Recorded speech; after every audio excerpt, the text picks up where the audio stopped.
Gece yar geldi yine hayalıma, sevgisiyle ruhumu almıştı benim. Benim onsuz ne gecem ne gündüzüm var idi. Ruhuma irademe sahip olan nazlı melek. Niye sevdim seni ben bu kadar? Bilmirəm neyleyim ki sensizlikle baş başa mən. Kalmışam içimdeki fikirlerim, hayallarımla sıxır məni senle olan duygularım. Ne edim ben deli Mecnun, kalmışam Leyli'ye həsrət.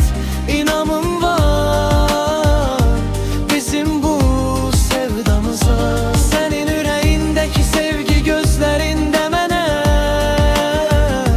deyir ki Leylinə Mecnun'a lazım, gel apar uzaqlara.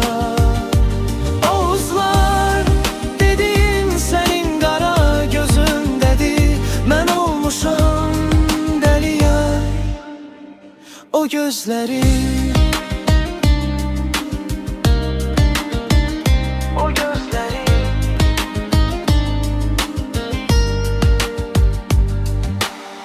Gece yar geldi yine hayalıma, sevgisiyle ruhumu almıştı benim. Benim onsuz ne gecem ne gündüzüm var idi. Ruhuma irademe sahip olan nazlı melek. Niye sevdim seni ben bu kadar? Bilmirəm neyleyim ki sensizlikle baş başa mən. Kalmışam içimdeki fikirlerim, hayallarımla sıxır məni senle olan duygularım.